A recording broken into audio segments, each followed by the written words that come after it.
आरती उतारूंगा। पिता खुश हो जाएंगे। पिता तब खुश होंगे जब बेटा पिता की बात माने।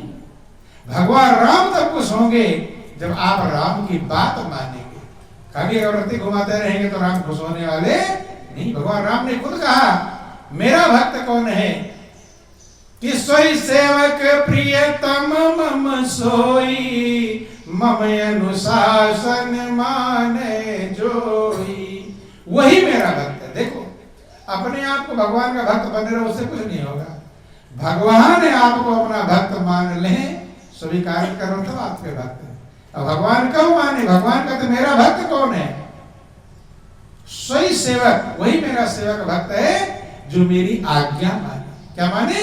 आज्ञा। तो आज्ञा क्या? यही तो आज्ञा है कि यही तन कर फल विषय न भाई, और स्वर्ग स्वल्प अंत दुखदाई। कि हे भाइयों, इस जीवन का लक्ष्य खाली विषय नहीं है, खाया पिया कमाया सोया जाएगा। इस संसार के भोगों को कौन कहे? स्वर्ग का भोग तुम्हें मिल जाएगा, वो भी अंत में दुखदाई है। क्या है? दुख देगा। कि नर्तन पाय विषय मन देही, और पलट सुधाते 60 विष लेही। मनुष्य का जीवन पाकर जो विषयों में अपने मन को लगा लिया, तो कहते भगवान राम, पाया तो था अमृत। क्या पाया था? अमृत। अमृत को पलट दिया और विष भर लिया अपने बर्तन। अर्थात दुख को, आनंद का भंडार जीवन पाया था, लेकिन दुख के भंडार के रास्ते को पकड़ लिया। कि ताई कबहु भले काई न कोई, और गुंजा ग्राह्य परस मणि खोई। पारस पत्थर को, पारस मणि को छोड़ करके कोई गुंजा इकट्ठा कर ले। गुंजा समझते हैं? पहले सुनार के यहां पर रहा करता था, लाल सा दाना और एक जरा सा काला उसमें होता था। तोलने के लिए सुनार रखा करते थे। गोमची या घोमची, कहीं भी गुंजा, सही नाम उसका क्या है? गुंजा। जो भी गोमची गोमची अलग अलग शब्द पुकारते, बिगड़ता हो, बिगड़ जाता है ना, सही शब्द से कुछ बदल जाता है। तो कहते हैं कि जो पारस पत्थर, पारस मणि पाया था, उसे फेंक दिया, गुंजा इकट्ठा कर। वो किसी काम आता नहीं। गुंजा दाल बनती है उसकी, ना उसकी दाल बने ना आटा बने, किसी काम नहीं आता। इसीलिए गुंजा का उदाहरण दिया कि ताई कबहु भल काहे न कोई, और गुंजा ग्राह्य परस मणि खोई। बंधु, मनुष्य का जीवन क्यों मिला है कि समझना कि नर्तन भवरिधि कौ बेरो, असन्मुख मरुते अनुग्रह मेरो। मनुष्य की जिंदगी क्यों मिली है? ये भगवान राम पूरे संसार को समझा रहे हैं कि साधन धाम मोक्ष कर द्वारा, और पाई न जय पर लोक संवारा। ये साधनों का धाम है। अर्थात जीवन का लक्ष्य इससे पाया जा सकता है, वो साधन इस जिंदगी में मौजूद है, मिल सकते हैं। मोक्ष का द्वार है। मनुष्य का जीवन क्या है? मोक्ष का द्वार। अगर मनुष्य की जिंदगी मिल गई तो समझ लो आप दरवाजे पर खड़े हो गए, मोक्ष के, उद्धार के, आनंद के, शांति के द्वार पर खड़े हो गए। अब आपकी मर्जी है, चाहो तो एक कदम बढ़ाओ, उद्धार कर लो, और चाहे से वहीं से लौट आओ 84 लाख योनि में चले जाओ। लख 84 भ्रम कर पोपे अटका आए, और अब की पासा ना पड़ा तो फिर 84 जाए। मोक्ष का दरवाजा है, भगवान राम समझा रहे हैं। जो राम की भक्ति करते हो, राम राम जपते हो, उन्हें समझ लेना चाहिए राम क्या समझाते हैं। उनकी बात मानेंगे तब राम के भक्त कहलाएंगे। नहीं जिंदगी भर अगरबत्ती घुमाते रहो, राम के भक्त कहला सकते नहीं। भगवान राम कहते हैं ये मोक्ष का दरवाजा है, इसे पाकर जिसने अपना उद्धार नहीं कर लिया, कि सो परत्र दुख पावई, सिर धुनि धुनि पछताय, ओ कालहि कर्महि ईश्वरहि मिथ्या दोष लगाय। मनुष्य का जीवन पाकर जो अपना उद्धार नहीं कर लेता, जो अपने जीवन को आनंदमग्न नहीं कर लेता, जो शांति में नहीं बना देता सो परत्र दुख पावे। वो यहाँ भी दुख पाता है और लोक परलोक दोनों में दुख पाता है। सिर धुन धुन कर पछताता है। काल ही कर्म ही ईश्वर ही मिथ्या दोष लगाए। और झूठा दोष लगाता है किसको? काल को दोष लगाता है। कहते क्या करे, मेरा समय ही नहीं ठीक है। कहते हैं बहुत लोग समय खराब आया हुआ, कहते हैं वो लोग सुनते हो कोई दुख आ गया तो क्या कहेंगे, मेरा समय खराब। पंडित के पास भी जाते हैं, पूछते हैं पंडित देखो मेरा समय सही कब आएगा, कहते हैं झूठा दोष है। इससे अच्छा और कौन सा समय होगा जब आपको मनुष्य का जीवन मिला है? अच्छा होगा? इससे अच्छा कोई समय है ही नहीं जो तुम्हें मिला हुआ है, लेकिन तुम सोच रहे हो और अच्छा समय आएगा। ये सबसे अच्छा समय है। भगवान राम कहते जो कहता मेरा समय खराब है वो झूठा दोष लगा रहा है। काल को, समय को दोष लगा रहा है, कर्म को दोष लगा रहा है। क्या करे, मेरा कर्म ही फूटा है। कहते कि नहीं कहते? मनुष्य अपने भाग्य का निर्माता कहलाता है। किसका निर्माता? आपके हाथ में कलम है, अपना भाग्य लिख लो। किसके हाथ में? ब्रह्मा के हाथ में कि आपके हाथ में? आप अपने कर्म को लिखने का अधिकार है। जैसे विद्यार्थी को कितना नंबर मिलेगा ये विद्यार्थी के अधिकार में रहता है कि मास्टर के अधिकार में? किसके अधिकार में है? विद्यार्थी के अधिकार में रहता है। जितना नंबर पाना चाहे उतना लिख दे, जितना लिखेगा उतना नंबर पाएगा। मास्टर के हाथ में नहीं है। किसके हाथ में है? विद्यार्थी के हाथ में है। ऐसे आपका भाग्य कैसा बनेगा? ये आपके हाथ में कि तेरे हाथों में ही है सुंदर कलम जो तुम मंजिल ना पाए। क्योंकि जैसा कर्म करोगे वही भाग्य बन जाएगा। तो किसके हाथ है? ब्रह्मा के हाथ में कि आपके हाथ में? आपके हाथ। ब्रह्मा भी वही लिखेंगे जैसा आप कर्म किए रहेंगे। इसलिए आप अपना भाग्य निर्माता कहलाते हैं। तो अभाग्य को झूठा दोष लगाता है, काल ही कर्म को दोष लगाता है कि मेरा भाग्य खराब है, और ईश्वर को दोष लगाता है कि ईश्वर ने मेरे ऊपर कृपा नहीं। बहुत लोग भगवान को भी गाली करते हैं, भक्ति कि नहीं करते? ईश्वर को दोष लगाते हैं कि भगवान ने ही मेरा कर्म फोड़ दिया। शादी अगर उल्टी हो गई तो कहा भगवान ने मेरा नक्षत्र लिख दिया था, इसके साथ शादी हो गई। कहते कि नहीं कहते? बोलो वृंदावन बिहारी लाल। कहते ईश्वर ने दोष लगा, ईश्वर को दोष लगा। भगवान राम में तीनों दोष झूठे हैं। अगर समय को दोष लगाते हो तो सबसे अच्छा समय मनुष्य का जीवन है। भाग को दोष लगाते हो तो आप अपने भाग के निर्माता कहलाते हो, आप ही का दोष है। अगर तुम्हारा भाग्य नहीं बन पाता किसका दोष है? आपका दोष है। और ईश्वर का दोष लगाते हो तो ईश्वर ने सबसे अच्छा मौका आपको दिया कि नहीं दिया? क्योंकि सबसे अच्छा जो भगवान बना सकता था, सबसे अच्छा अगर कुछ बनाया तो मनुष्य बनाया है। क्या बनाया? और वही जिंदगी तुम्हें दे दिया है। इससे अच्छा तो कुछ बना नहीं सकता है। बड़े भाग्य मानुष तन पाओ, और तुम ईश्वर का दोष लगा रहे हो कि मैं भगवान ने सही नहीं किया। बोलिए प्रेम से गुरुदेव महाराज की, बोलो वृंदावन बिहारी लाल। तो कहते हैं कि जो अपना कल्याण नहीं कर लेता, जो उद्धार नहीं कर लेता, जो शांति नहीं पा जाता, जो आनंद भंग नहीं हो जाता, सो परत्र दुख पावे सिर धुंधुन पछताए। वो दुख पाता है, सिर धुंधुन के पछताता है। काल ही कर्म ईश्वर ही मिथ्या दोष लगा, झूठा दोष लगाता दूसरों पर। और दोष किसका होता है? अपना। भगवान राम समझाते हैं कि मनुष्य का जीवन भवसागर पार जाने के लिए बेड़ा है, जहाज। कि नर्तन भवारिधि कहूं बेरो, असन्मुख मरुत अनुग्रह मेरो। मनुष्य का जीवन भवसागर पार जाने के लिए बेड़ा है, नाव है। अगर आपको मनुष्य की जिंदगी मिल गई तो समझ लेना भवसागर पार जाने के लिए नैया मिल गई। कहीं नदी के उस पार जाना चाहते हो और पुल नहीं बना है तो क्या ढूंढेंगे? नाव ही तो ढूंढेंगे। ऐसे भवसागर चाह पार जो पावा, भवसागर को अगर पार करना चाहते हैं तो मनुष्य का जीवन आपके लिए क्या मिल गया है?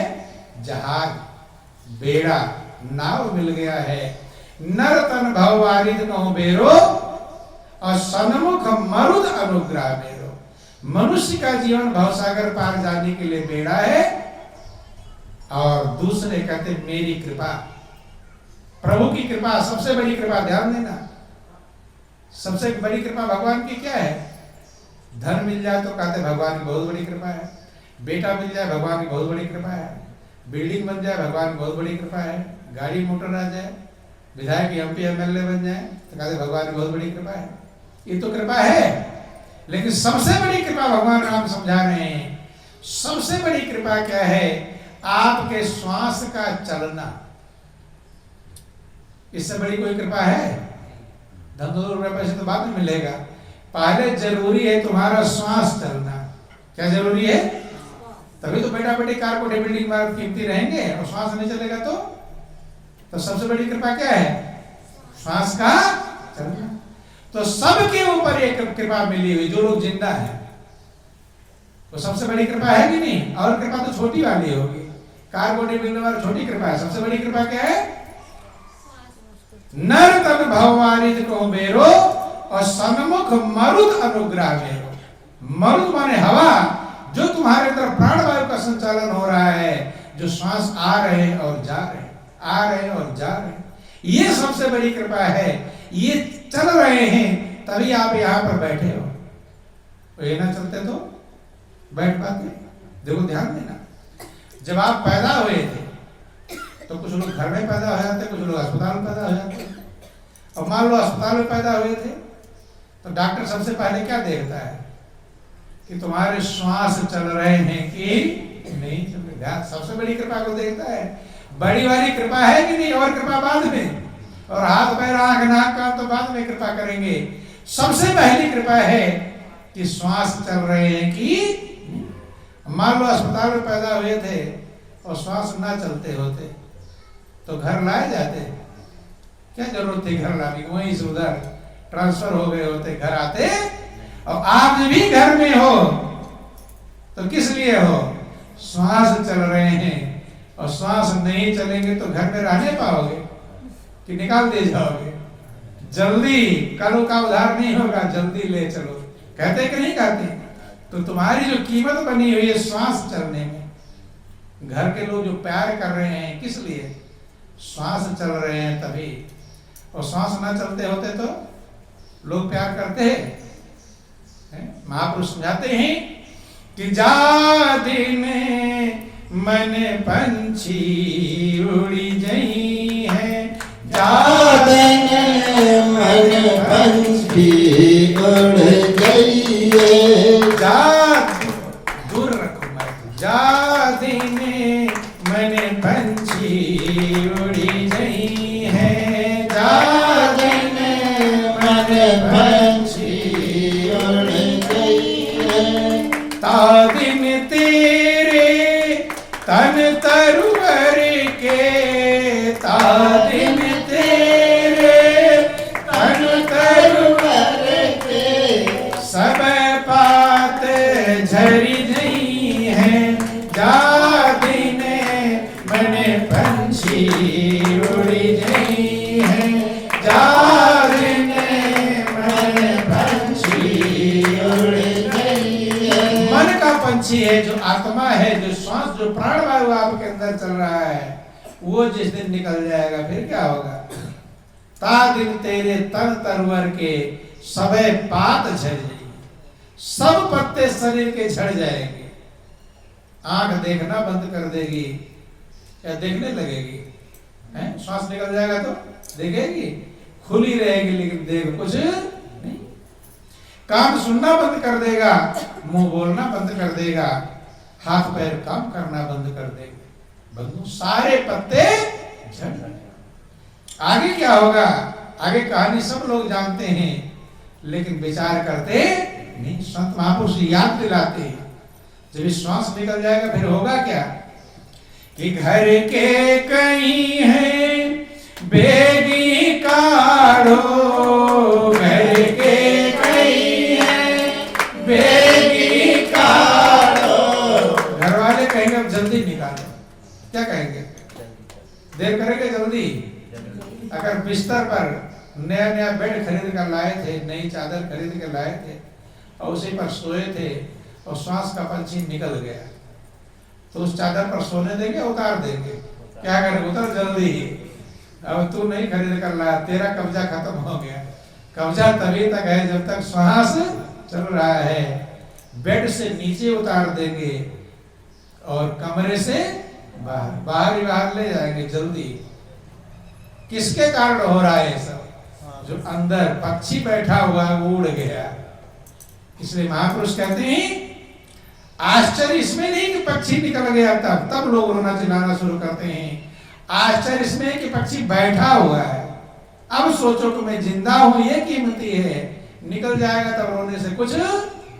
अब की कीमत समझो, क्या कीमत हम संभाल सकते हैं कि 10 द्वारे का पिंजरा, तामे पंछी कौन, और रहे को आचरज है, गए अचंभा कौन। रह रहा है, 10 दरवाजे खुले हुए हैं, पक्षी बैठा हुआ है, आश्चर्य इसमें होना चाहिए। एक खिड़की पक्षी खुली रहा है, रुकेगा, उड़ जाएगा। यहाँ तो दरवाजे, कई दरवाजे खुले, आँख खुला, कान खुला, फिर भी पक्षी बैठा हुआ है। अभी आश्चर्य कर उड़ा नहीं, ये बहुत बड़ी कीमत है। तब तक संभाल लो जो संभाल पाओ, जब उड़ जाएगा तो फिर कुछ संभालोगे नहीं। बंधुओं, घर के कई हैं बेगी काढ़ो, घर के कई हैं बेगी काढ़ो। घर वाले कहेंगे जल्दी बाहर निकालो, क्यों कहते हैं मालूम है? बोलो वृंदावन बिहारी लाल। घर के कई हैं बेगी काढ़ो, घर के कई हैं बेगी काढ़ो। भूत भय को खई है, भूत भय को खई है। अब तुम क्या बन जाओगे? अभी तो प्यारे थे, लेकिन अब क्या बन जाओगे? अब डराने लगोगे सबको। ध्यान समझना, कितना कीमती है आपके श्वास का पक्षी, लेकिन कभी श्वास की कीमत समझा? सोना चांदी बहुत कीमती है, रोज पढ़ते होंगे पेपर में, सोना महंगा और सस्ता पढ़ते हैं, लेकिन श्वास सस्ता है कि महंगा, इसको कभी गौर करता? ये 3 लोग से बड़ी दौलत है। श्वास रुक जाएगा, सारा घर मकान दुकान जमी जायदाद दे दोगे, एक श्वास मिलने वाला मिल जाएगा। भगवान से कहो, हे प्रभु मैं पूरा घर मकान दुकान जमीन खेत खलिहान बैंक बैलेंस सब दे रहा हूँ, एक श्वास और दे दो। लेकिन सब देने पर एक श्वास मिलने वाला नहीं। 3 लोग दोगे तो श्वास नहीं मिलेगा। इसलिए महापुरुष कहते हैं, कहता हूँ कहे जाता हूँ, कहे बजाऊं ढोल, और श्वास खाली जाता है 3 लोग का मोल। उस श्वास की कीमत जो सदगुरु के शरण में जाकर संभाल नहीं पाया, वो अपने जीवन को यूं ही बर्बाद। कैसे श्वास की कीमत को हम संभालेंगे, ये सब सदगुरु समझाते हैं। बोलो वृंदावन बिहारी लाल। श्वास श्वास सुमिरन करो और वृथा श्वास ना खोए, ना जाने इस श्वास का आवन हो न हो। हर श्वास में प्रभु के नाम का स्मरण करो, ना जाने अगला श्वास आए ना आवे, कोई गारंटी नहीं। जो श्वास निकल कर जावे क्या पता है वापिस आए, जो श्वास निकल कर जाएगा लौट कर आएगा कुछ गारंटी नहीं। इसलिए कहते हैं बंधु, भगवान राम का ये सबसे बड़ी कृपा है कि आपके श्वास चल रहे हैं। जिस कृपा को कभी समझ नहीं, धन दौलत रुपया मिल जाए तो कृपा समझते हैं, बेटा बेटी मिल जाए कृपा समझते हैं, लेकिन सबसे बड़ी कृपा जब समझ में आएगी तो सारी कृपा समझ में आ जाएगी। हम जीवित हैं, हमारे श्वास चल रहे हैं। नर तन भव वारित कहो बेरो, सनमुख मरुत अनुग्रह मेरो। अब तीसरी कृपा क्या है? कहते हैं कि श्वास चल रहे हैं, अगर सदगुरु नहीं मिलेंगे तो श्वास की कीमत मिलने वाली नहीं। कि कर्णधार सतगुरु दृढ़ नावा, और दुर्लभ साज सुलभ करि पावा।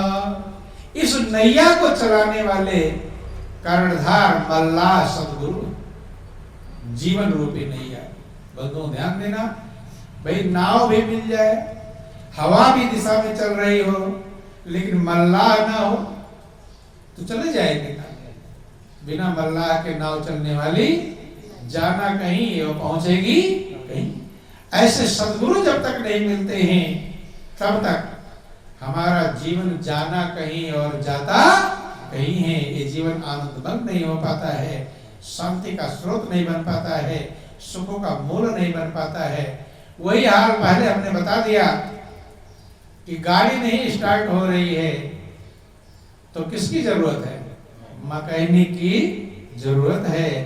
ऐसे आप अपने जीवन के सही लक्ष्य को नहीं प्राप्त कर पाते तो भगवान राम कहते हैं कर्णधार सतगुरु दृढ़। जिंदगी की रिपेयरिंग करने वाले, जिंदगी में कहां गड़बड़ी है, मैकेनिक क्या करता है? मैकेनिक एक काम करता है, गड़बड़ी ढूंढता है। क्या ढूंढता है? कहां से खराब हुआ है, क्यों नहीं स्टार्ट हो रही है, तो ढूंढता है। ऐसे सदगुरु भी कमी ही ढूंढते हैं। क्या ढूंढते हैं? क्या ढूंढते हैं? कमी।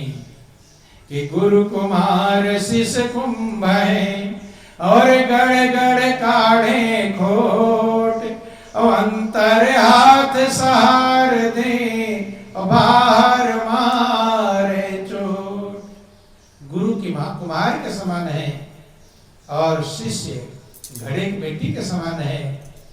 गड़गड़ काढ़े खोट, उसकी क्या निकालते हैं? खोट निकालते हैं, कमियां निकालते हैं। जैसे आप दाल चावल बनाते हो आप लोग, तो पहले से कंकड़ निकालते हैं। क्या निकालते हैं? अगर कंकड़ ना निकालो तो खाने लायक रहेगा? एक कंकड़ संजोग से भूल से रह जाता दांत में तो भी खराब थूकने चालू कर देते हैं। तो जब चावल दाल में एक भी कंकड़ रह गया तो नुकसान करता है। तो तुम्हारी जिंदगी में अगर कमी रूपी कंकड़ रह गया तो फायदा करेगा कि नुकसान? क्या करेगा? और उसको निकालेंगे कौन? सदगुरु। कर्णधार सतगुरु दृढ़नावा। गुरु कुम्हार शिष कुंभ है, गड़गड़ काढ़े खोट, उसकी खोट को निकाल। देखो कुम्हार होता है, बिना कुम्हार के कोई मिट्टी घड़ा बन जाएगी? जैसे बिना कुम्हार के कोई मिट्टी घड़ा नहीं बन सकती है, ऐसे बिना सदगुरु के कोई भी जीव अपनी कमियों को निकालकर प्रभु के चरणों में पहुंच पाता नहीं। इसलिए कहते गुरु बिन भवनित तरह न कोई, और जो बिरंच शंकर सम होई। कुम्हार क्या करता है? मिट्टी को लाता है, एक एक रेसे रेसे कंकड़ कंकड़ सब कुछ रहने देगा उसमें? एक भी कंकड़ रह गया वही घड़ा खराब कर देगा। सारे को निकालता है, फिर चाक पर चढ़ाता है, उसे नचाता है, फिर धूप में घड़ा बनाता है, धूप में सुखाता है, फिर आग में पकाता है, और फिर बाद में बजा बजा कर देता है। क्या करता है? कौन बज रहा है कि नहीं, बज रहा है तो उठा लेता है, नहीं तो वह फेंक देता है। कच्चा पक्का क्या करेगा? फिर बाजार में पहुंचता है, बाजार में ग्राहक भी आता है, उसके बजाने पर ग्राहक को भरोसा नहीं है, वो बजाता है, फिर ग्राहक खुद बजाता है, बजा बजा जो ग्राहक को पसंद आता है तब उसकी कीमत मिलती है। आपकी भी कीमत ऐसे ही मिलेगी, इसके पहले आपकी कीमत मिलने वाली नहीं है। लेकिन ये काम उस कुम्हार रूपी सदगुरु जब तक नहीं मिलेंगे तब तक आप कीमती बन पाओगे नहीं। उसके पहले क्या बनोगे? महापुरुष कहते हैं बोलो वृंदावन बिहारी लाल। गुरु तुम्हारी कमियों को, कि कहें कबीर जो सदगुरु शरण में आता प्रभु से मिलने के वो काबिल बन जाता, वो काबिल बन जाता है। देखो ध्यान देना, दो ग्राहक होते हैं, एक दयाल है और दूसरा काल है। आप दो तरफ जा सकते हो, या दयाल की तरफ जाओगे या काल की तरफ जाओगे। नहीं समझ में? दो तरफ ही जाना है। दो ही चीजें हैं, या तो अंधकार में रहोगे तो या प्रकाश में रहोगे, या दोनों से भाग कर कहीं जा सकते हो। भैया तो उजाले में रहो या अंधेरे में रहो। अंधकार से भागोगे तो कहां जाओगे? उजाले में। उजाले से भागोगे तो कहां जाओगे? अंधकार। ऐसे अगर प्रभु के चरणों में नहीं जा पाओगे तो कहाँ जाओगे? यमराज के पास जाओगे।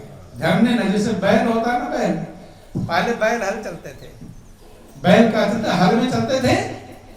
तो कोई कोई बैल आपने सुना होगा, खाने को तो खूब खाता था, लेकिन जब हल में लगाते थे तो बैठ जाता था।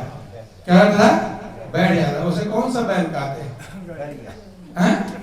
गरिया बैल। खाने में होशियार है और हल में लगने में बैठ जाता था, मारते पीटते थे। तो ध्यान देना, ऐसे मनुष्य भी उसी प्रकार का है। भोजन में किसी को कोई दिक्कत है? लेकिन भजन में, इसलिए महापुरुष कहते हैं कि जो भोजन तो खूब अच्छा अच्छा, हलवा पूरी रबड़ी मलाई, चाट लाओ, खटाई लाओ, अचार लाओ, ये लाओ, पापड़ लाओ, काम नहीं चलेगा इसके बिना। नहीं समझ में? भोजन तो खूब अच्छा अच्छा करता है, लेकिन भजन में कमजोर है, भजन नहीं करता, तो कौन सा बैल है? कि राम नाम में आलसी और भोजन में होशियार, और तुलसी ऐसे जीव को बार बार देखा। भोजन में होशियार है, लेकिन भजन करने का नंबर आता है तब कहता अरे आज बहुत थके मादे हो, अब आज सो जाओ, कल कर लेंगे।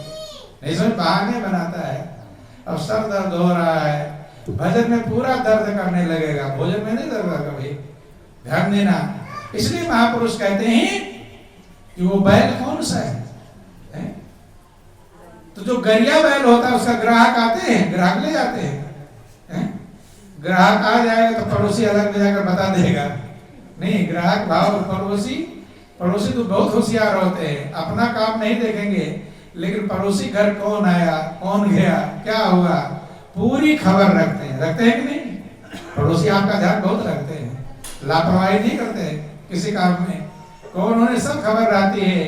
पड़ोसी देख लेता है इसके घर आ गया बैल का ग्राहक, काम छोड़ देगा अपना, रास्ते में जाकर खड़ा रहेगा, और जो इधर से जाएगा बोलो वृंदावन बिहारी लाल की, वो बता देगा उसे कि जो बैल तुम खरीद रहे हो, भाई मैं तो समझा रहा हूँ तुम्हारा भला ही, वो गरिया बैल है, वो बैल हर में चलता, खबर कर देगा तो ग्राहक मिलेगा उसका।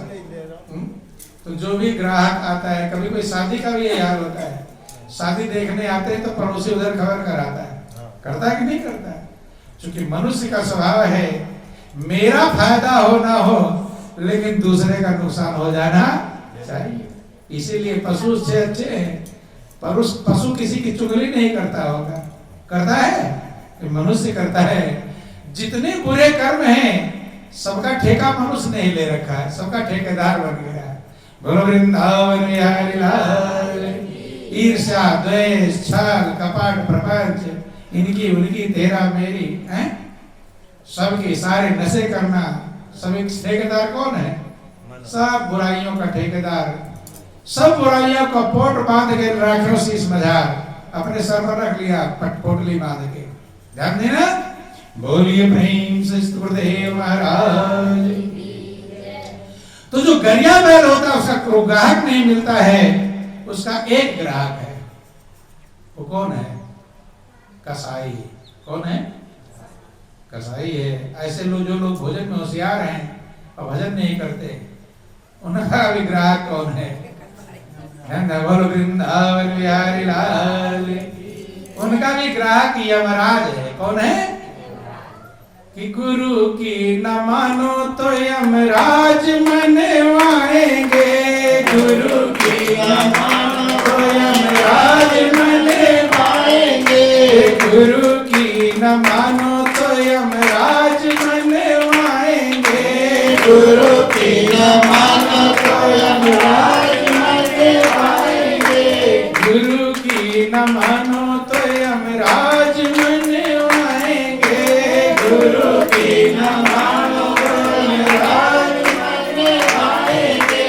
तेरे कर्म डंडे मार तुझे भोगवाएंगे, तेरे कर्म डंडे मार तुझे भोगवाएंगे। पापों की अग्नि में जलना पड़ेगा,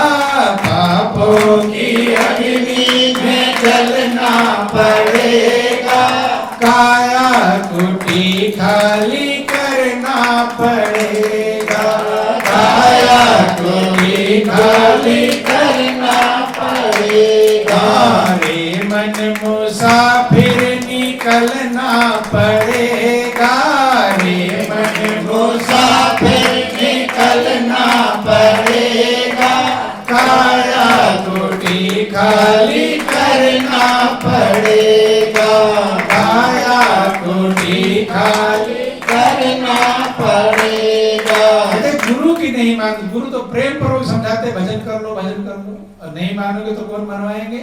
ये महाराज वो डंडे से सीधे नहीं, प्रेम की जरूरत ही नहीं।